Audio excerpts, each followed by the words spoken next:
There's also the issue of your local tax exemption. Talk about that a little bit and what to do if you and your counsel determine that it is an unrelated business and it's using part of your property. Great question. And unlike the unrelated business income tax, or the UBIT, which is a federal tax topic that has a uniformity across all 50 states, property exemption and property exemption taxation, or exemption from property taxes, is very specific to jurisdictions. And it's going to be very specific to the state. It will be very specific to the county or the parish. And it's going to be very specific to the municipalities. So what happens in Dallas, Texas could potentially be totally different than Waco, Texas. And certainly it's going to be different from LA or New York City or Atlanta. Or we live up in Hall County, and so it's all different. So that does require a lot of local knowledge and understanding. We will also say that as a firm, we do get involved and help our clients because we understand the ramifications for each area, and we know what questions to ask and how to sort through these. So with that, again, I'm not giving legal advice, tax advice. I'm not an attorney, but it's more of an educational experience that we're talking about here, more for awareness of how this works and the steps you would need to take and how, again, you can mitigate some of this and how some of these taxes end up getting paid. So to start with, again, there are some overlaps around unrelated business use, or exempt use is what we would talk about, from property tax at the local jurisdictional level. So churches, generally speaking, are exempt from property tax. Now let me just insert this. In today's environment, in a lot of communities, and with all the changes in culture and the way the economy has impacted tax revenue base, sometimes it's more difficult for churches to get that exemption, or not-for-profits for sure. So for example, we're aware and worked with some churches or not-for-profits looking to acquire a piece of property or develop property, that they were being blocked from the acquisition because they didn't want to lose the tax roll.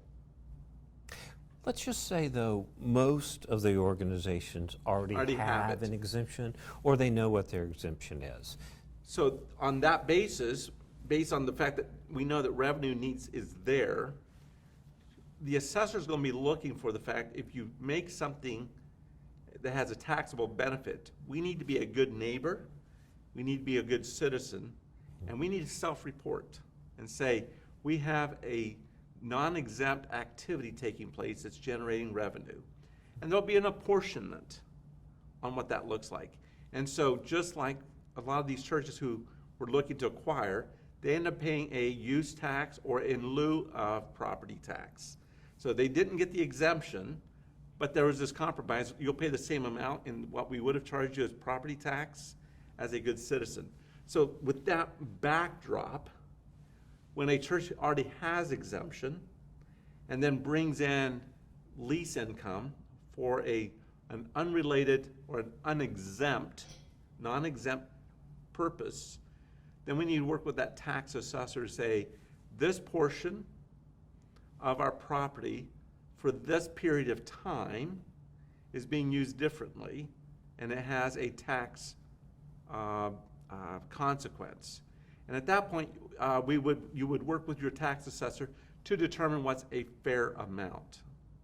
And again, I'll lean into my clergy side, if you will, Joe, to say, and we have the mandate to render under Caesar that which is Caesar's, and under God that which is God's. And so if there is a tax rule in your, or tax code in your local jurisdiction that says you need to pay taxes, we need to pay taxes. But here's the good news. Especially if you're leasing the property, you can actually attribute and have that leasee, the person leasing from you as a church or a not-for-profit, actually remit the amount of that tax as part of that lease payment to you to make the payment, so it doesn't actually get, you don't pay for it from the church's funds, It comes from the lease payment. And it's actually allocated and described in the lease payment as paying, this is the amount for the property taxes that will be due for the amount of time that's being used. Now, I don't want to get too detailed because it gets really complicated, Joe. But if it's not dedicated use, but it's shared use, there's differences there. And again, if it's one, like we talked about, I love the term of being a benevolent landlord, and it's common use, then there's a good chance, because it's all exempt purpose, then there may not be any change in your property tax status.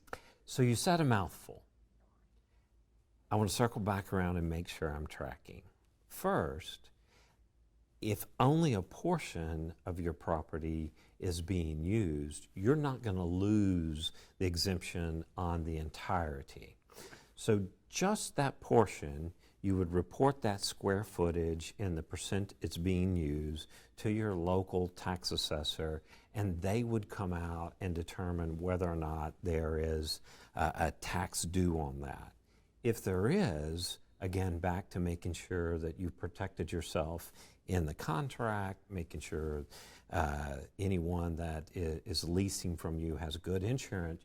You may also want to include a provision where they are paying the tax on the portion of property. But the big fear is everybody, or that you would lose the entirety of your exemption, and it only applies to the part that's being used for this activity that is deemed unrelated. You're absolutely correct. Great summary. I will add that I think it's very important as followers of Christ in this space that we have that conversation with the tax assessor as quickly as possible and work together. Because if they come and find out about this after the fact, a few years later, they're not going to be as eager to be favorable, and they could actually penalize you and make it difficult, where you would then have to argue and hire an attorney to keep your property exemption, because they're going to say you violated and you weren't in good faith doing what you're supposed to. Well, this is back to the do right rule. We Exactly. are, as Christians, we want to be above board in all of our activities. But I mention that not because people will do that deliberately, but they do it because they didn't know, and that's not a good excuse in the tax assessor's mind, depending on the community and how good of a relationship you have as a church with your local, city fathers, if you will. And so I do bring that up, that ignorance is not necessarily a good rule there.